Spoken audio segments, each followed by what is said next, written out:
اعوذ باللہ من الشیطان الرجیم بسم اللہ الرحمن الرحیم نبئ عبادی انی انا الغفور الرحیم سبحان ربک رب العزۃ عما یصفون وسلام علی المرسلین والحمد للہ رب العالمین اللہم صلی علی سیدنا محمد وعلی آل سیدنا محمد وبارک وسلم۔ حدیث مبارکہ میں آیا ہے کہ اللہ رب العزت نے اپنی رحمت کے 100 حصے کیے اور ان میں سے ایک حصہ پوری مخلوق میں تقسیم فرمایا، چنانچہ خربوں خرب حصے بنے اور چھوٹا چھوٹا حصہ ہر کسی کو ملا۔ انسانوں میں، حیوانوں میں، چرندوں پرندوں میں جو محبتیں آپ دیکھتی ہیں یہ اس چھوٹی سی محبت کا نتیجہ ہے۔ اسی کی وجہ سے ماں کو اولاد سے محبت ہوتی ہے، میاں بیوی کو آپس میں محبت ہوتی ہے، بہن بھائی کی محبت ہوتی ہے، بھائی بھائی کی محبت ہوتی ہے۔ اب آپ ذرا سوچئے کہ آدم علیہ السلام سے لے کر قیامت تک آنے والے لوگ یہ کل کتنے ہوں گے، اور ہر کسی کو اس میں سے حصہ ملا۔ پھر حیوانوں میں، پرندوں میں جو محبت پائی جاتی ہے وہ بھی اسی کا حصہ، لیکن اللہ تعالیٰ نے 99 حصے اپنے پاس رکھ لیے، ان کا اظہار اللہ تعالیٰ قیامت کے دن فرمائیں گے۔ اب اللہ تعالیٰ نے چونکہ بندوں کو اپنی رحمت میں سے حصہ دیا تو اللہ تعالیٰ کو بندوں سے پیار ہے۔ ان اللہ بالناس لرؤوف الرحیم، بے شک اللہ تعالیٰ انسانوں پر رؤوف اور رحیم ہے۔ آپ بھی اگر کوئی چیز بنائیں تو اپنی بنی ہوئی چیز اچھی لگتی ہے۔ اللہ نے انسان کو بنایا اور بہترین صورت میں بنایا، اور ہم پر تو اللہ کا بڑا فضل ہے۔ آپ غور کریں کہ جس وقت ہماری ولادت ہوئی عین اسی لمحے جانوروں کے ہاں بھی بچے پیدا ہوئے، کہیں گدھے کے ہاں، کہیں گھوڑے کے ہاں۔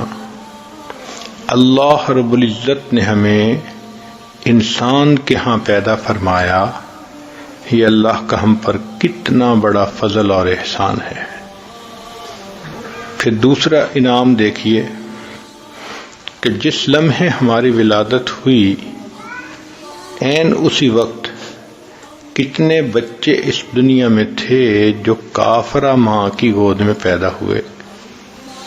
ہمیں اللہ تعالیٰ نے ایمان والی ماں عطا فرمائی۔ یہ اللہ رب العزت کا ہم پر کتنا بڑا کرم اور احسان ہے۔ پھر اللہ رب العزت نے ہمیں اپنے پیارے حبیب صلی اللہ علیہ وسلم کی امت میں سے پیدا کیا۔ یہ وہ نعمت ہے جس کو حاصل کرنے کے لیے پہلے انبیاء دعائیں مانگتے تھے۔ حضرت موسیٰ علیہ السلام نے دعائیں مانگی، اللہ تعالیٰ نے حضرت عیسیٰ علیہ السلام کی دعا کو قبول کر لیا اور ان کو زندہ آسمانوں پر اٹھا لیا۔ قرب قیامت میں وہ واپس دنیا میں تشریف لائیں گے اور نبی علیہ الصلوۃ والسلام کی شریعت کے مطابق زندگی گزاریں گے۔ تو جس نعمت کو انبیاء مانگتے رہے اللہ نے بن مانگے وہ نعمت عطا فرما دی۔ تو سوچئے اللہ تعالیٰ کے ہم پر کس قدر احسانات ہیں۔ یہ سب کس لیے؟ اے میرے بندے، تو مجھے بہت پیارا لگتا ہے۔ اللہ تعالیٰ نے انسان کو بہترین صورت میں پیدا فرمایا۔ مشہور واقعہ ہے کہ ایک حاکم وقت اپنی بیوی کے ساتھ ذرا اچھے موڈ میں تھا، اس کے حسن و جمال کی بڑی تعریفیں کر رہا تھا۔ کہ تم ایسی ہو، اتنی خوبصورت ہو، اتنی خوبصورت ہو. بات کرتے کرتے وہ یہ کہہ گیا کہ اللہ کی قسم تم چاند سے بھی زیادہ خوبصورت ہو. علم کا زمانہ تھا. بیوی نے کہا کہ جناب آپ نے جو قسم اٹھائی وہ غلط ہے. اس نے کہا میں نے ٹھیک اٹھائی. چلو علماء سے پوچھیں. اب علماء کی طرف رجوع کیا گیا تو وہ جواب دیں کہ ہم تو فیصلہ نہیں کر سکتے کہ اس کی بیوی چاند سے زیادہ خوبصورت ہے یا نہیں، حتیٰ کہ یہ بات ٹاک آف دی ٹاؤن بن گئی. کسی نے امام شافعی رحمۃ اللہ علیہ کو یہ بات بتائی. انہوں نے فرمایا کہ اس کا جواب میں دے سکتا ہوں. چنانچہ جب ان سے پوچھا گیا تو انہوں نے فرمایا کہ تم نے ٹھیک قسم اٹھائی، تمہاری بیوی چاند سے بھی زیادہ خوبصورت ہے. تو کسی نے پوچھا کہ آپ ایک عورت کے بارے میں کیسے کہہ سکتے ہیں جس کو آپ نے دیکھا ہی نہیں؟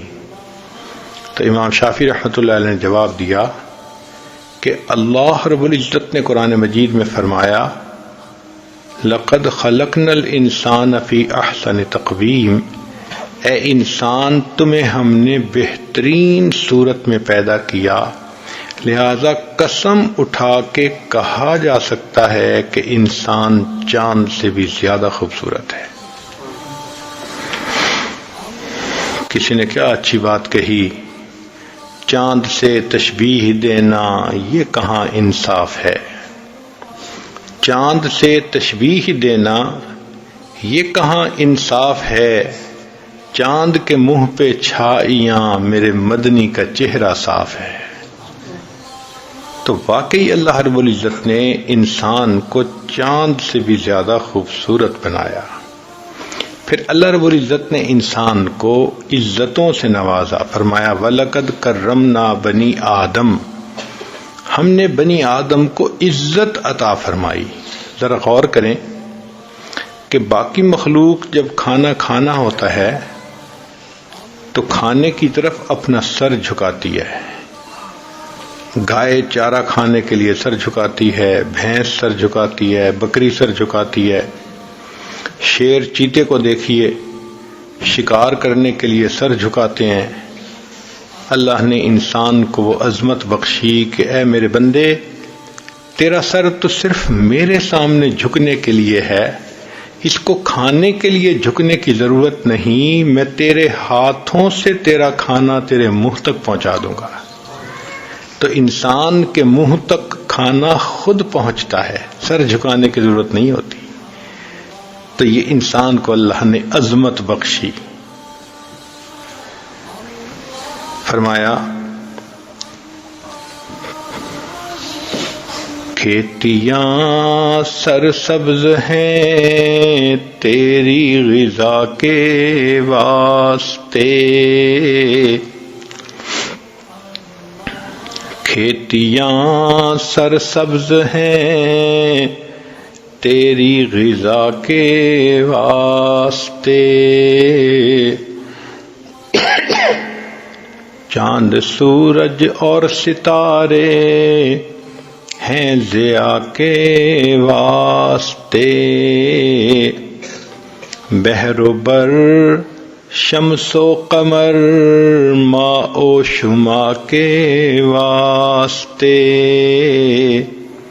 یہ جہاں تیرے لیے ہے تو خدا کے واسطے. تو سارا جہان انسان کے لیے اور انسان اپنے رب رحمان کے لیے ہے. تو اللہ رب العزت نے انسان کو عزتوں سے نوازا. اے انسان تو مجھے بہت پیارا لگتا ہے. پھر دیکھیے کہ اللہ نے انسان کا رزق اپنے ذمہ لیا. فرمایا وَفِي السَّمَاءِ رِزْقُكُمْ، تمہارا رزق آسمانوں میں ہے. دوسری جگہ فرمایا وَإِن مِّن شَيْءٍ إِلَّا عِندَنَا خَزَائِنُ، جو کوئی بھی چیز ہے ہمارے پاس اس کے خزانے ہیں. وَمَا نُنَزِّلُهُ إِلَّا بِقَدَرٍ مَّعْلُومٍ، ہم اس کو معلوم اندازے کے مطابق اتارتے ہیں۔ فرمایا وما من دابۃ فی الارض الا علی اللہ رزقها، زمین میں جو بھی کوئی جاندار ہے اس کا رزق ہمارے ذمے ہے۔ اب جب رزق اللہ نے ذمے لے لیا تو دیکھیے ہمیں کتنی بڑی تسلی ہو گئی۔ اس لیے حدیث پاک میں آتا ہے کہ رزق بھی انسان کو تلاش کرتا ہے، موت بھی انسان کو تلاش کرتی ہے، فرق یہ ہے کہ رزق پہلے پہنچتا ہے، موت اس کے بعد پہنچتی ہے۔ اگر کسی پہاڑ کے نیچے پانی کا ایک قطرہ ہو جسے کسی بندے نے پینا ہے تو جب تک وہ بندہ پی نہ لے اس وقت تک اس کو موت نہیں آ سکتی۔ پھر ہر کوئی مطلب کا پیار کرتا ہے۔ کہنے والوں نے کہا دنیا مطلب دی او یار، ہر محبت کے پیچھے آپ کو غرض نظر آئے گی۔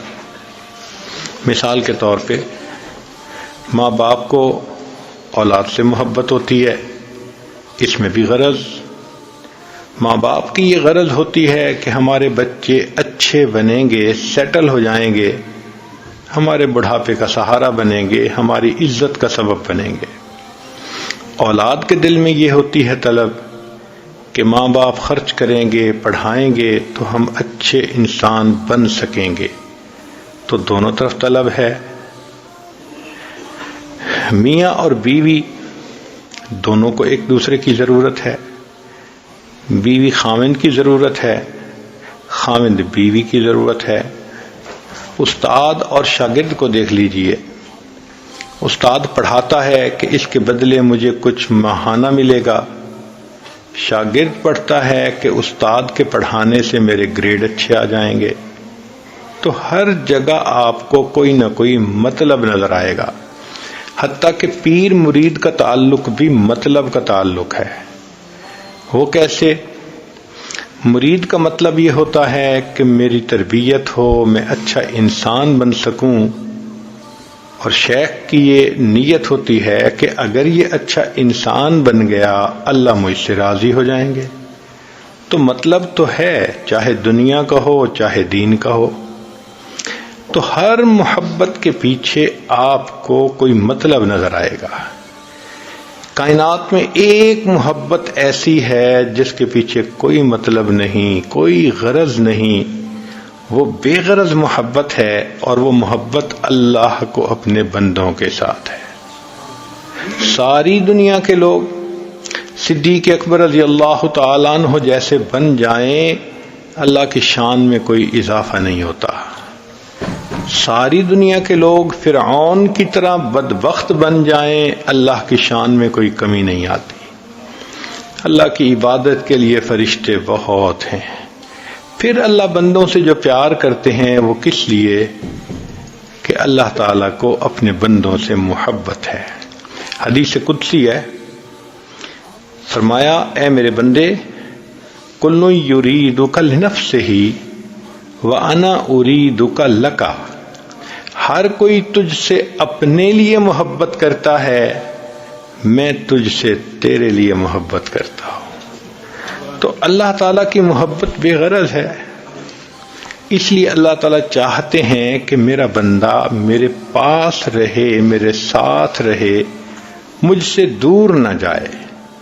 اب انسان گناہ کرتا ہے شیطان کے بہکانے پر، اور گناہ انسان کو اللہ سے دور کرتے ہیں۔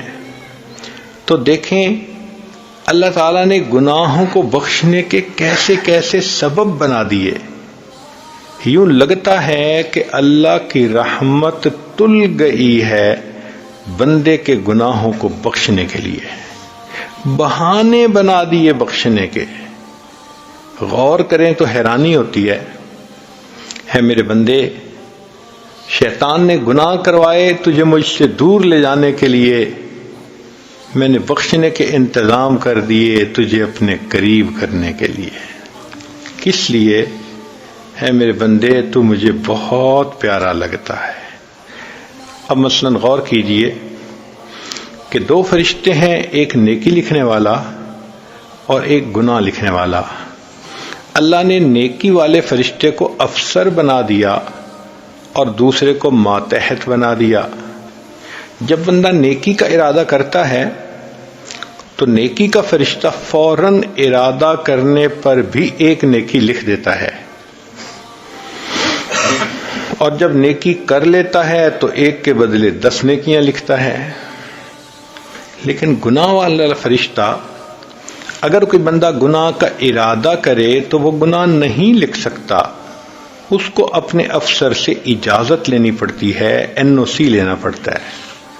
تو وہ پوچھتا ہے، اس نے تو گناہ کا پکا ارادہ کر لیا، کیا میں گناہ لکھ لوں؟ تو وہ کہتا ہے کہ نہیں، جب تک کر نہ لے تم کیسے لکھ سکتے ہو؟ اب بندے نے فرض کرو گناہ کر لیا، وہ فرشتہ دوبارہ پوچھتا ہے، اب تو کر لیا، اب میں لکھ لوں؟ تو اس کا افسر اس کو کہتا ہے، تمہیں کیا جلدی پڑی ہے؟ ہو سکتا ہے یہ توبہ کر لے، دل میں نادم ہو، شرمندہ ہو، اور اللہ اس کو معاف کر دیں تو تم جو لکھ کے کاٹو گے، کیا ضرورت ہے ایسا کرنے کی؟ انتظار کر لو۔ چنانچہ کئی پہر تک وہ انتظار کرواتا ہے۔ اگر اس دوران انسان اس گناہ پر نادم ہو تو فرمایا الندم توبۃ، دل میں نادم ہونا گناہ پر یہ توبہ ہوا کرتی ہے۔ اللہ دل کی ندامت کر گناہ کو معاف فرما دیتے ہیں۔ فرض کرو کہ اس نے احساس ہی نہ کیا اور گناہ لکھ دیا گیا، پھر اس نے دوسرا گناہ کر لیا، پھر تیسرا کر لیا، حتیٰ کہ اس بندے نے 5 گناہ کر لیے۔ اس کے بعد اگر وہ کوئی نیکی کرتا ہے تو نیکی والا فرشتہ اس کو کہتا ہے کہ سنو، اللہ کا قانون ہے من جاء بالحسنۃ فلہ عشر امثالھا، کہ جو بندہ ایک نیکی لائے گا ہم 10 گنا اجر دیں گے۔ ایک نیکی اس نے کی اور میں نے اس کے بدلے 10 نیکیاں لکھنی ہیں۔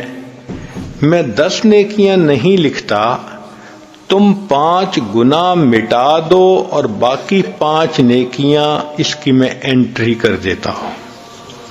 اللہ اکبر کبیرہ، اللہ کی رحمت کا معاملہ دیکھیے، 5 گناہ مٹا دیے جاتے ہیں اور بقیہ 5 نیکیاں لکھ دی جاتی ہیں۔ کیوں؟ اے میرے بندے، تو مجھے بہت پیارا لگتا ہے۔ اب فرض کرو کہ اس بندے نے خود نیکیاں بھی نہیں کی، مگر اللہ تعالیٰ تو چاہتے ہیں نا کہ میں اس کے گناہوں کو معاف کروں، تو حدیث پاک میں ہے کہ اللہ نے باقی جانداروں کو ذمے لگا دیا کہ تم انسانوں کے لیے دعا کرو۔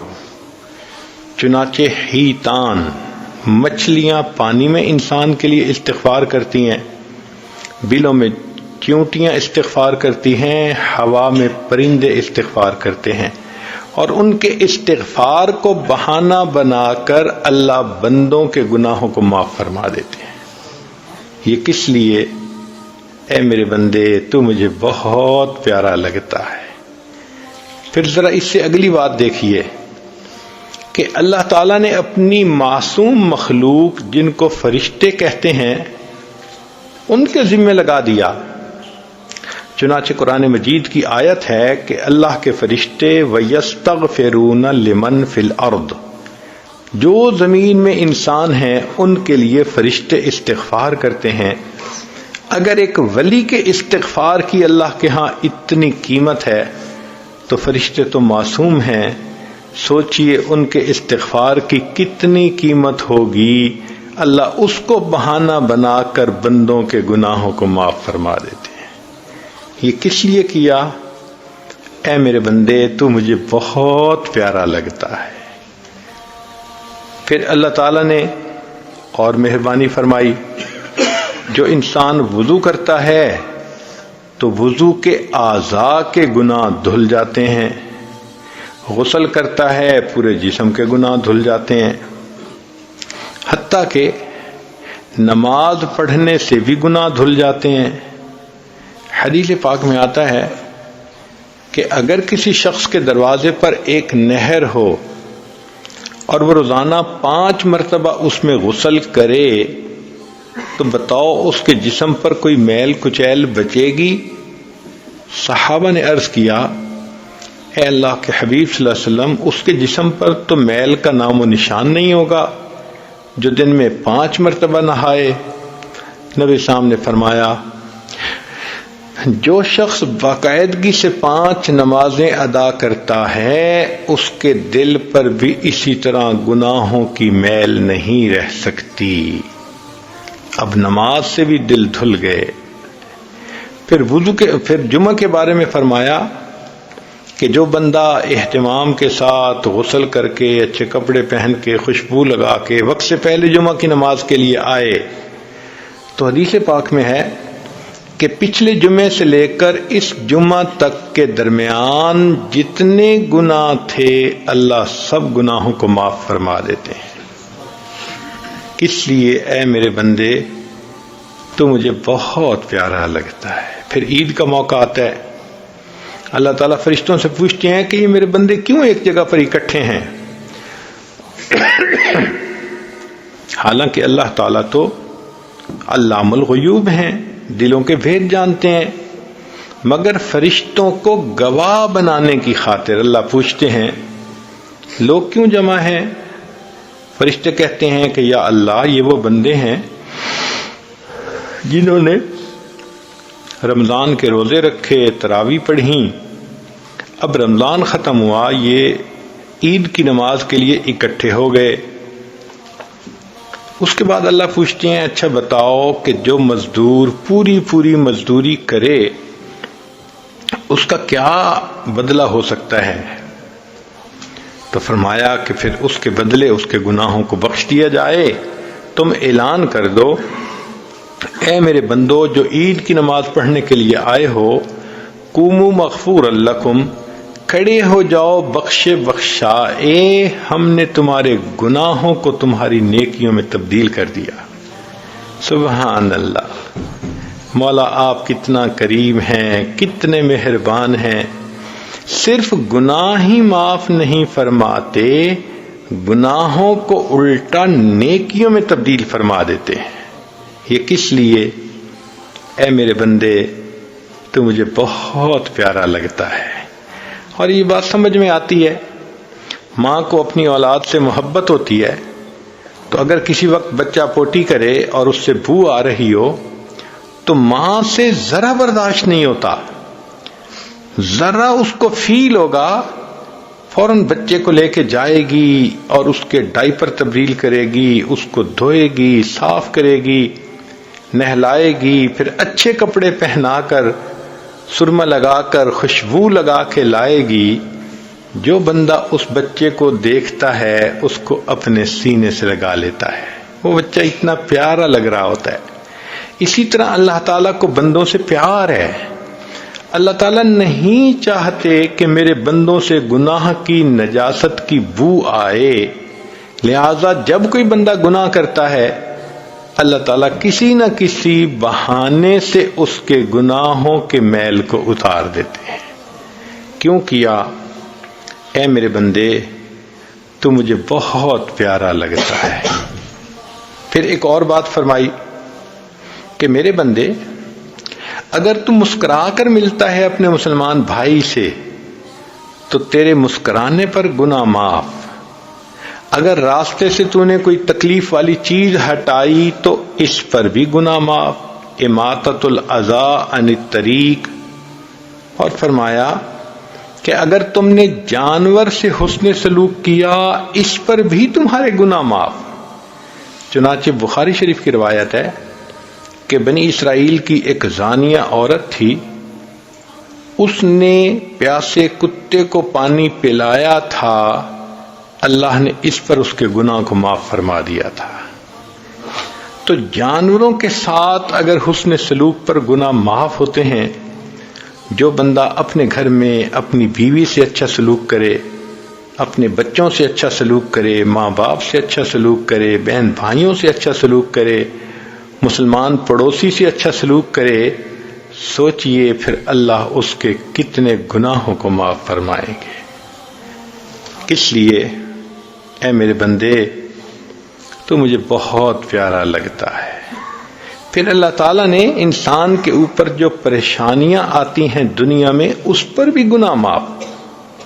حدیث مبارکہ میں ہے، نبی علیہ السلام تشریف فرما ہیں، ہوا کا جھونکا آیا اور چراغ بجھ گیا۔ نبی علیہ السلام نے پڑھا انا للہ و انا الیہ راجعون۔ ام المومنین عائشہ صدیقہ رضی اللہ تعالی عنہا نے پوچھا، اے اللہ کے حبیب صلی اللہ علیہ وسلم، یہ انا للہ تو پڑھتے ہیں جب کسی انسان کی زندگی کا چراغ گل ہوتا ہے۔ نبی السلام نے فرمایا، عائشہ، کسی کے فوت ہونے پر پڑھیں تو بھی اجر ملتا ہے، اور اگر تیل کا چراغ بجھ گیا اس پر بھی پڑھیں اس پر بھی مومن کو اجر ملتا ہے۔ اب سوچنے کی بات ہے کہ چراغ کا بجھ جانا چھوٹی سی چیز نظر آتی ہے، اللہ اس پر بھی بندے کو اجر عطا فرماتے ہیں۔ پھر فرمایا کہ اگر اس دنیا میں بندے کو کوئی تکلیف پہنچتی ہے، بیماری آتی ہے، اس سے بھی گناہ معاف۔ حتیٰ کہ حدیث پاک کا مفہوم ہے کہ جب کوئی بندہ بیمار ہوتا ہے، اللہ تعالیٰ فرشتوں کو فرماتے ہیں کہ دیکھو میرا یہ بندہ یہ صحت کے عالم میں یہ عبادتیں کرتا تھا، اب بیمار ہو گیا نہیں کر سکے گا، مگر تم ان کا حساب اسی طرح لکھتے رہنا جو صحت میں کرتا تھا، بیماری میں اس کا ثواب تم کنٹینیو کرنا، اس کو چھوڑنا نہیں۔ اور میرے فرشتوں تکلیف کی وجہ سے میرا یہ بندہ کراہے گا، مگر کراہنے پر تم نے سبحان اللہ الحمدللہ پڑھنے کا اجر لکھنا ہے۔ اور میرا یہ بندہ تکلیف میں اپنی کروٹ بدلے گا، تم نے کروٹوں کے بدلنے پر رکوع اور سجدے کا ثواب لکھنا ہے۔ چنانچہ وہ بندہ بیماری سے اس طرح پاک ہوتا ہے کہ گناہوں سے ایسے پاک ہو جاتا ہے جیسے اس دن پاک تھا جب اس کی ماں نے اس کو جنم دیا تھا۔ سبحان اللہ سبحان اللہ۔ یہ اللہ نے سب بہانے بنا دیے، سبب بنا دیے کہ میرے بندے کے دل پر گناہوں کی میل نہ رہے، نجاست نہ رہے، میں اپنے بندے کے گناہوں کو معاف کرنا پسند فرماتا ہوں۔ پھر حدیث پاک میں آتا ہے کہ اگر کسی بندے کی عمر 90 سال ہو جائے تو اللہ تعالیٰ فرماتے ہیں کہ اے میرے بندے، کلمہ پڑھتے پڑھتے اب تیری عمر 90 سال کی ہو گئی، تیرے سب گناہ میں نے معاف کر دیے، تجھ سے حساب لیتے مجھے حیا آتی ہے۔ اور اے میرے بندے، تو زمین میں میرا قیدی ہے، اسیر اللہ فی الارض۔ زمین میں قیدی سے کیا مراد؟ کہ بس قید سے بندہ چھوٹتا ہے، سیدھا اپنے گھر آتا ہے۔ تم اس دنیا کی قید سے چھوٹو گے، سیدھا اپنے گھر جنت میں پہنچ جاؤ گے۔ اور ساتھ یہ بھی کہا جاتا ہے کہ اے میرے بندے، تو بوڑھا ہو گیا، تیرے بچے بھی ہیں، تیرے نواسے بھی ہیں، پوتے بھی ہیں، سب تجھ سے محبت کرتے ہیں، لہذا ہم تیرے اہل خانہ کے بارے میں تیری شفاعت کو بھی قبول فرمائیں گے۔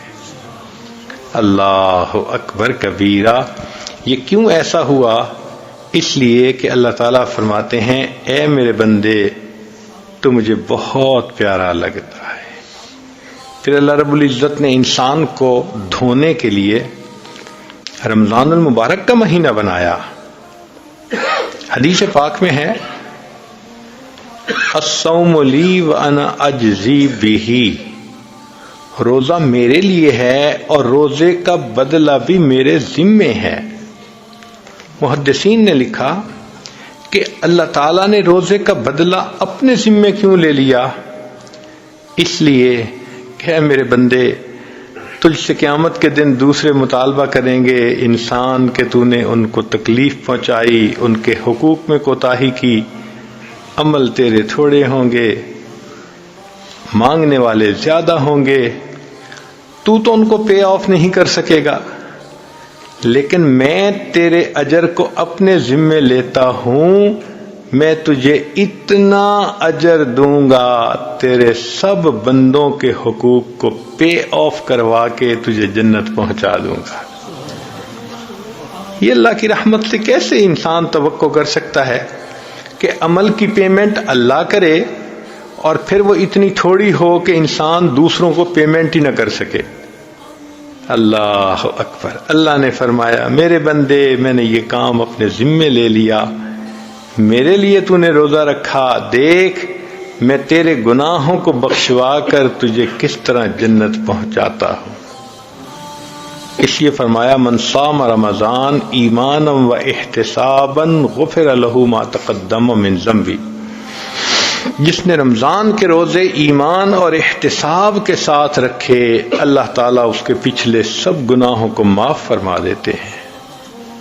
حضرت علی رضی اللہ عنہ فرمایا کرتے تھے اگر اللہ رب العزت نے اس امت کو عذاب دینا ہوتا تو اللہ تعالیٰ اسے رمضان کا مہینہ عطا نہ فرماتے۔ رمضان کا مہینہ دینے کا مطلب یہی کہ اللہ اس امت کو معاف کرنا چاہتے ہیں۔ علماء نے ایک پیارا نقطہ لکھا ہے، وہ فرماتے ہیں کہ یوسف علیہ السلام 12 بھائی تھے، احد عشرہ کوکبہ 11 بھائی اور 12ویں یوسف علیہ السلام، تو کل 12 تھے، مگر یوسف علیہ السلام کی وجہ سے اللہ نے 11 بھائیوں کے قصوروں کو معاف کر دیا تھا، کہہ دیا تھا لا تثریب علیکم اليوم۔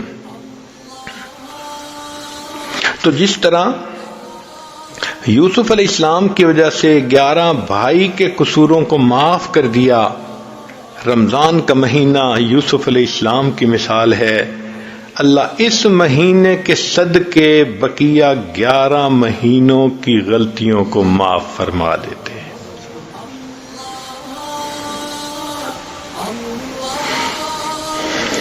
پھر اللہ رب العزت نے صبح شام فرشتوں سے اعلان کروایا، حدیث پاک میں ہے ایک فرشتہ رات میں اعلان کرتا ہے، ایک فرشتہ دن میں، حل من سائل فعوتی لا، ہے کوئی سوال کرنے والا کہ جس کو عطا کیا جائے، ہم تو مائل بکرم ہیں کوئی سائل ہی نہیں، راہ دکھلائیں کسے رہ روے منزل ہی نہیں۔ پھر اس سے بھی اگلی بات ذرا دیکھیے کہ اے میرے بندے تو نے گناہ کیے مگر پھر بھی میں نے تیری حفاظت فرمائی۔ انسان گناہ کر کے سو جاتا ہے، اللہ تعالیٰ جاگ جاگ کے اپنے بندے کی حفاظت فرما رہا ہوتا ہے۔ ذوالنون مصری رحمۃ اللہ علیہ کا مشہور واقعہ ہے، فرماتے ہیں کہ میں نہر کے کنارے چل رہا تھا، میں نے ایک بچھو کو دیکھا جو پانی کی طرف جا رہا تھا۔ میں جانتا تھا کہ بچھو تیرنا نہیں جانتا، پھر یہ پانی کی طرف کیوں جا رہا ہے؟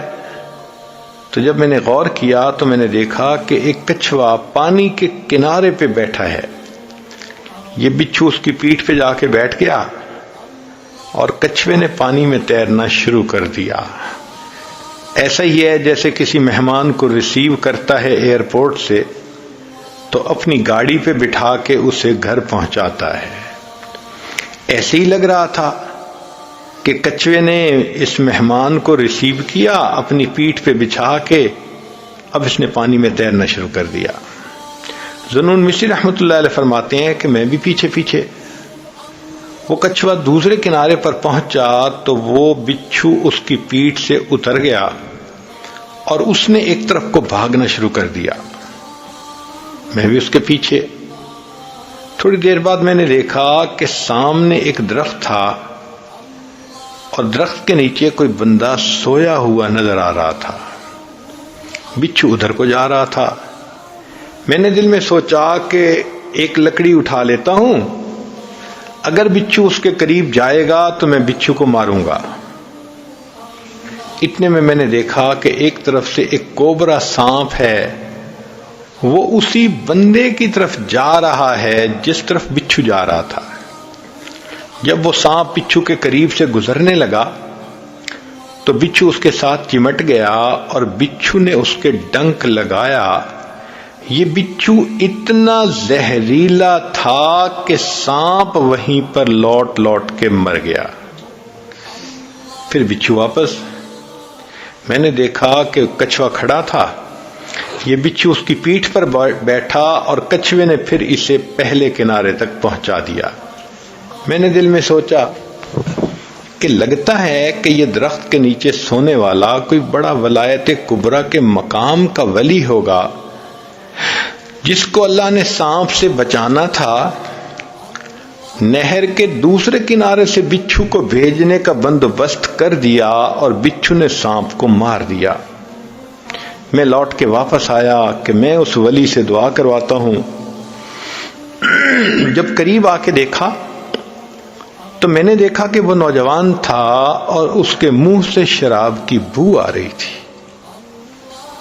میں نے اس کو جگایا اور میں نے اس کو کہا کہ دیکھ، تو تو شراب پی کے میٹھی نیند سو گیا، تیرا پروردگار جاگ جاگ کے تیری حفاظت کرتا رہا۔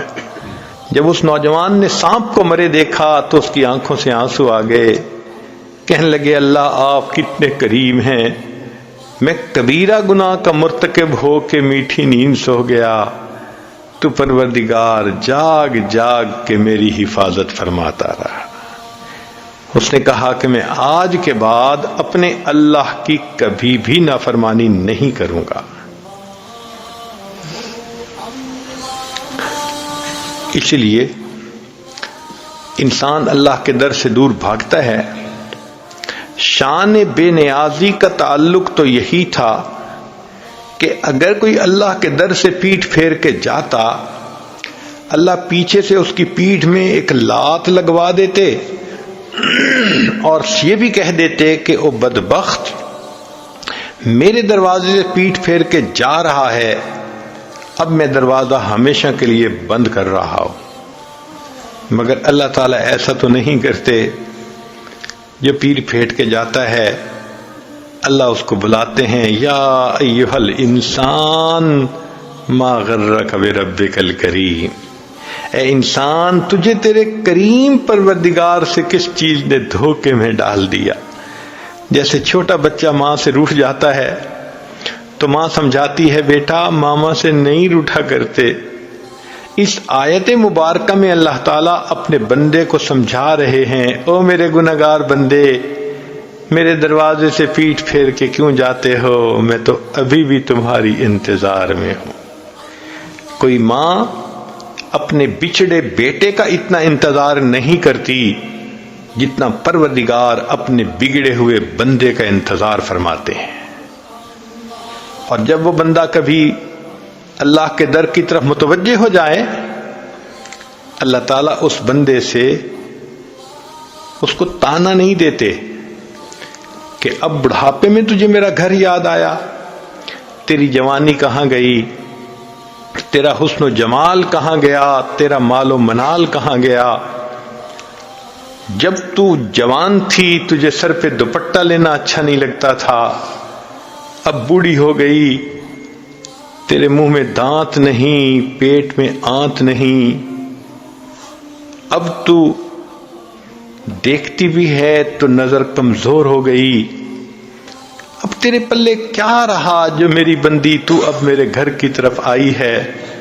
اللہ تعالیٰ کوئی تانا نہیں دیتے، بس اتنا کہتے ہیں کہ تو ہانپتی ہوئی کانپتی ہوئی میرے گھر کی طرف آ رہی ہے، میں پروردگار اتنا مہربان ہوں، تو ایک بالشت آئے گی میری رحمت، دو بالشت تیری طرف پہنچے گی۔ وَإِنْ أَتَانِي يَمْشِي أَتَيْتُهُ هَرْوَلًا، ہے میری بندی تو چل کے میرے گھر کی طرف آئے گی، میری رحمت دوڑ کے تیری طرف جائے گی۔ اللہ تعالیٰ بندے کی توبہ کو قبول فرما لیتے ہیں، کس لیے کہ اے میرے بندے تو مجھے بہت پیارا لگتا ہے۔ حق تو یہ تھا کہ بندے نے زندگی میں گناہ کیے، آج اگر یہ توبہ کرنا چاہتا ہے تو اللہ تعالیٰ اس سے دلیل مانگتے، گواہ مانگتے کہ بتاؤ تم سچی توبہ کر رہے ہو، اس پر کوئی گواہ دکھاؤ. لیکن بندہ اللہ کے حضور بیٹھ کے صرف اتنی سی بات کر لیتا ہے، اے اللہ میں معافی مانگتا ہوں، میری توبہ کو قبول کر لیجئے. اللہ تعالیٰ بغیر کسی دلیل کے صرف زبانی کلام پر یقین کرتے ہوئے اس بندے کی توبہ کو قبول فرما لیتے ہیں. کیوں ایسا کیا؟ اے میرے بندے تو مجھے بہت پیارا لگتا ہے. پھر انسان نے گناہ کیے، اگر اللہ تعالیٰ چاہتے تو بندے کی رسوائی ہو جاتی. ذرا غور کیجئے، آدم علیہ السلام سے ایک بھول ہوئی تھی. اللہ تعالیٰ قرآن مجید میں خود فرماتے ہیں وَلَمْ نَجِدْ لَهُ عَزْمًا، ہم نے آدم علیہ السلام کے اندر گناہ کا ارادہ نہیں دیکھا تھا کہ انہوں نے انٹینشنلی یہ کام کیا ہو، وہ تو بھول گئے تھے. تو بھول کر گناہ ہوا تھا. اللہ نے ان کے جسم سے جنت کی پوشاک اتروا لی تھی. حدیث پاک میں ہے کہ اما حوا اور آدم علیہ السلام درختوں کے بڑے بڑے پتوں سے اپنے سطر کو چھپا رہے تھے. پھر اللہ تعالیٰ نے ان کو جنت سے دنیا میں بھیج دیا، یعنی گھر سے بھی نکال دیا. اور جب دنیا میں آئے تو اللہ نے قرآن مجید میں اس واقعے کا تذکرہ کر کے ان کو سارے انسانوں کو سامنے کو ان کے اس معاملے سے اطلاع بھی عطا فرما دی. اللہ اکبر! اگر اللہ تعالیٰ چاہتے میری بندی تو نے فلاں کرتوت کیا، میں تیری اولاد کو اطلاع دے دیتا ہوں، میں تیرے خاوند کو اطلاع دے دیتا ہوں، میں تیرے باپ کو اطلاع دے دیتا ہوں، ہمارا کیا بنتا. انسان گناہ کرتا ہے، اللہ تعالیٰ بندے کی پردہ پوشی فرماتے ہیں، اسے دنیا میں رسوا بھی نہیں ہونے دیتے. شاید یہ میرا بندہ توبہ کر لے اور میں اس کی توبہ کو قبول فرما لوں. یہ کس لیے؟ اے میرے بندے تو مجھے بہت پیارا لگتا ہے. بنی اسرائیل کے اندر یہ دستور تھا کہ انسان جو گناہ کرتا تھا اس کے دروازے کے اوپر لکھا ہوا مل جاتا تھا کہ اس بندے نے فلاں گناہ کیا. اس امت کے ساتھ اللہ کی کتنی رحمت ہے، اللہ کسی کو پتہ بھی نہیں چلنے دیتے. سچی بات تو یہ ہے کہ اگر اللہ تعالیٰ نے قیامت کے دن کسی خاتون کو یہ کہہ دیا اے میری بندی میں تجھے چوائس دیتا ہوں، یا تو میں تیرے سارے کرتوتوں کی کیسٹ تیرے خاوند کے سامنے چلاتا ہوں، تیرے باپ کے سامنے چلاتا ہوں، تیرے اولاد کے سامنے چلاتا ہوں، یا تو یہ اجازت دے ورنہ پھر خود جہنم میں چلی جا. تو شاید عورت کہے گی اللہ میرے خاوند کے سامنے میرے کرتوت نہ کھولنا، بیٹی کہے گی باپ کے سامنے مجھے رسوا نہ کرنا، ماں کہے گی اولاد کے سامنے میری حقیقت نہ کھولنا. اللہ میں خود ہی جہنم چلی جاتی ہوں. اللہ رب العزت کتنے مہربان ہیں، دنیا میں گناہوں کے باوجود اللہ اپنے بندوں کو رسوا نہیں ہونے دیتے. کتنے لوگ ہیں گھر سے نکلتے ہیں کپڑے اتار کر گناہ کرتے ہیں، اللہ ان کے جسم پر کپڑے بھی لوٹا دیتے ہیں، اللہ ان کو گھر بھی واپس پہنچا دیتے ہیں، اور اللہ گھر کے لوگوں کو ان کے گناہوں کی ہوا بھی نہیں لگنے دیتے. یہ کس لیے؟ اے میرے بندے تو مجھے بہت پیارا لگتا ہے. پھر اس سے آگے کی بات سن لیجئے کہ قیامت کے دن اللہ تعالی جنتیوں کو شفاعت کی اجازت دیں گے، شہداء کریں گے، علماء کریں گے، حفاظ کریں گے، اولیاء کریں گے، اور ان کی شفاعت پر اللہ تعالی گناہوں کو معاف فرما دیں گے. چنانچہ امام غزالی رحمۃ اللہ علیہ نے یہ بات نقل کی ہے کہ ایک وقت آئے گا کہ سب شفاعت کر لیں گے، ایک بندے کی شفاعت کرنے والا کوئی جنتی بھی نہیں ہوگا، اس جہنم کی آنکھ کا بال اللہ سے فریاد کرے گا، اے میرے اللہ، یہ تیرا بندہ ایک مرتبہ تیری محبت میں رویا تھا، تیرے خوف سے رویا تھا، اتنا چھوٹا سا آنسو اس کی آنکھ سے نکلا تھا کہ میں تر ہو گیا تھا، میں بال گواہی دیتا ہوں یہ تجھ سے محبت کرنے والا بندہ ہے۔ اللہ جبریل علیہ السلام کو فرمائیں گے اس بال کی گواہی کا اعلان کر دو، ہم نے اس کو قبول کر کے بندے کو جہنم سے نکال کے جنت عطا فرما دی۔ یہ کس لیے؟ اے میرے بندے تو مجھے بہت پیارا لگتا ہے۔ پھر اللہ نے ہم پر ایک اور مہربانی فرما دی کہ نبی علیہ الصلوۃ والسلام امت کے اوپر بالمؤمنین رؤوف الرحیم۔ ایک تو اللہ تعالی نے فرما دیا کہ ان اللہ بالناس لرؤوف الرحیم، اور ایک اور معاملہ کہ نبی علیہ السلام کے بارے میں فرما دیا بالمؤمنین رؤوف الرحیم۔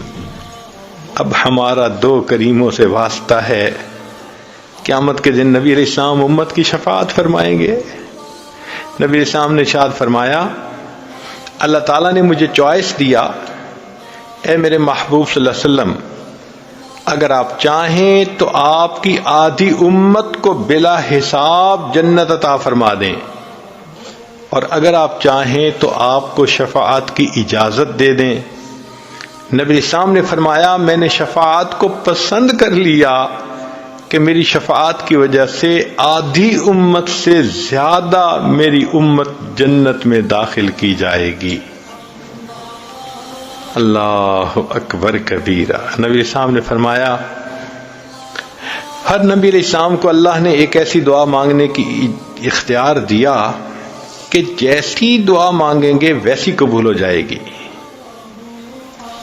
چنانچہ صحابی نے پوچھا اے اللہ کے حبیب صلی اللہ علیہ وسلم آپ کو بھی اختیار ملا؟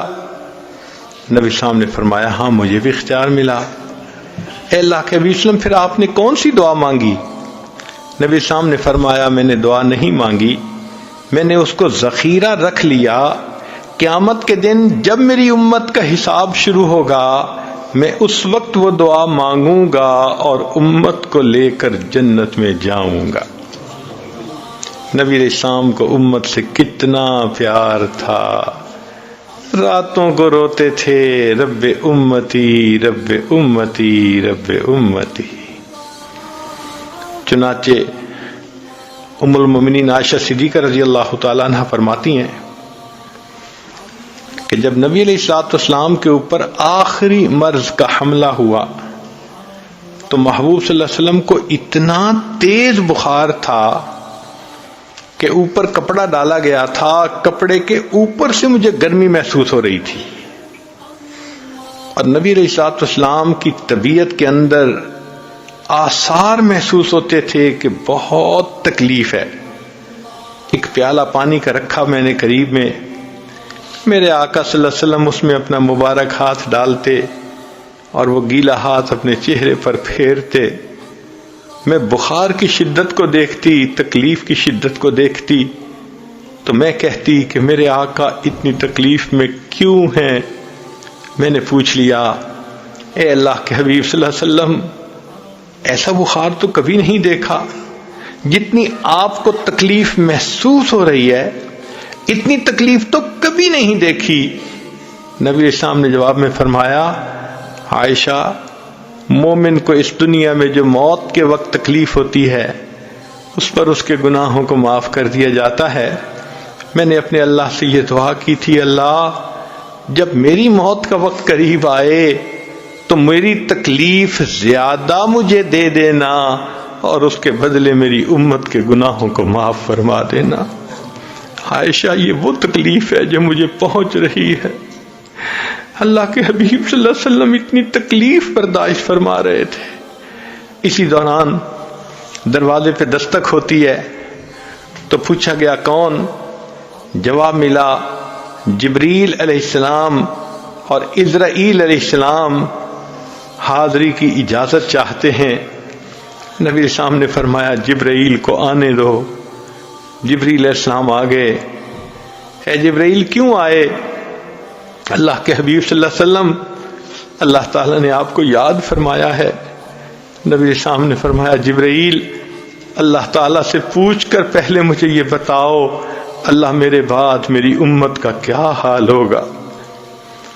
جبرائیل علیہ السلام نے پوچھا، رب کریم نے جواب بھجوایا کہ جبرائیل جا کر میرے محبوب صلی اللہ علیہ وسلم کو بتلا دو، اے میرے پیارے حبیب صلی اللہ علیہ وسلم، ہم آپ کے بعد آپ کی امت کو تنہا نہیں چھوڑیں گے۔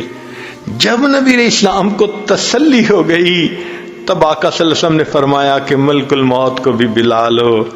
تب اللہ کے حبیب صلی اللہ علیہ وسلم نے پردہ فرما لیا۔ یہ کیوں اللہ نے محبوب صلی اللہ علیہ وسلم کے دل میں رحمت ڈال دی؟ اے میرے بندے، تو مجھے بہت پیارا لگتا ہے۔ اور پھر آخری بات دیکھیے، امام غزالی رحمۃ اللہ علیہ نے تفصیل لکھی ہے، جب جہنمی جہنم سے بری ہوتے جائیں گے، ایک وقت آئے گا کہ کوئی جہنمی کا عمل ایسا نہیں ہوگا کہ جس کی وجہ سے اس کو معافی مل سکے، مگر اللہ فرمائیں گے، علماء نے بھی شفاعت کی، شہداء نے بھی کی، جنتیوں نے بھی کی، انبیاء نے بھی کی، سب نے اپنی طرف سے اپنی ہمدردی اور محبت کا اظہار کیا۔ اب کوئی ایسا نہیں جو اور کسی کی شفاعت کرے، اب میں اپنی رحمت کا اظہار کرتا ہوں۔ اللہ تعالیٰ اپنی رحمت سے جہنم سے 3 لپیں بھریں گے۔ لپ کہتے ہیں کہ اگر گندم کے دانے پڑے ہوں اور آپ دونوں ہتھیلیوں سے اس کو بھر لیں تو 1000 دانے آ جائیں گے۔ تو اگر ہماری چھوٹی سی ہتھیلی پر 1000 دانے آتے ہیں تو اللہ رب العزت کی لپ کتنی بڑی ہوگی، کتنے لوگ اس میں سے نکلیں گے؟ فرمایا کھربوں لوگ نکلیں گے۔ ایک مرتبہ لب بھریں گے، دوسری مرتبہ بھریں گے، تیسرا بھریں گے، اور ان سب کو باہر نکال دیا جائے گا، اور پھر ان کو کہا جائے گا کہ اس تالاب میں غسل کر لو۔ وہ غسل کریں گے، ان کے جلے ہوئے بدن ٹھیک ہو جائیں گے، پھر اللہ تعالیٰ ان کے لیے جنت میں جانے کا فیصلہ کر دیں گے، مگر ان کے ماتھے پر اتقاء الرحمن، رحمان کے آزاد کردہ بندے، یہ لکھا جائے گا۔ یہ لوگ جنت میں جائیں گے، رہیں گے، تو جنتی ان کے ساتھ مذاق کیا کریں گے، ہم تو ڈائریکٹ جنت آ گئے اللہ کی رحمت سے، اور تمہارے اوپر تو مہر لگی، تم وایا جہنم آئے ہو۔ تو ایک ایسا وقت آئے گا کہ یہ اتقاء الرحمن اللہ رب العزت سے مل کر دعا کریں گے کہ اللہ، جب آپ نے جنت میں بھیج ہی دیا، یہ مہر بھی تو اتار دیجیے تاکہ کوئی ہمیں تانا نہ دے سکے۔ اللہ رب العزت ان کے ماتھوں سے اس مہر کو ختم کر دیں گے اور ان کو بھی جنت میں رہنے کی توفیق دے دیں گے۔ امام غزالی رحمۃ اللہ علیہ یہ حدیث مبارکہ نقل کرنے کے بعد لکھتے ہیں کہ مجھے اپنے عملوں سے یہ بھروسہ تو نہیں کہ میں سیدھا جنت چلا جاؤں گا، ہاں میں اتنی تمنا ضرور کرتا ہوں، اللہ مجھے قیامت کے دن اتقاء الرحمن میں شامل فرما لینا۔ اس یہاں سے کبھی ہم نے کنارہ نہ کیا، پر تو نے دل آزردہ ہمارا نہ کیا، ہم نے تو جہنم کی بہت کی تدبیر، لیکن تیری رحمت نے گوارا نہ کیا۔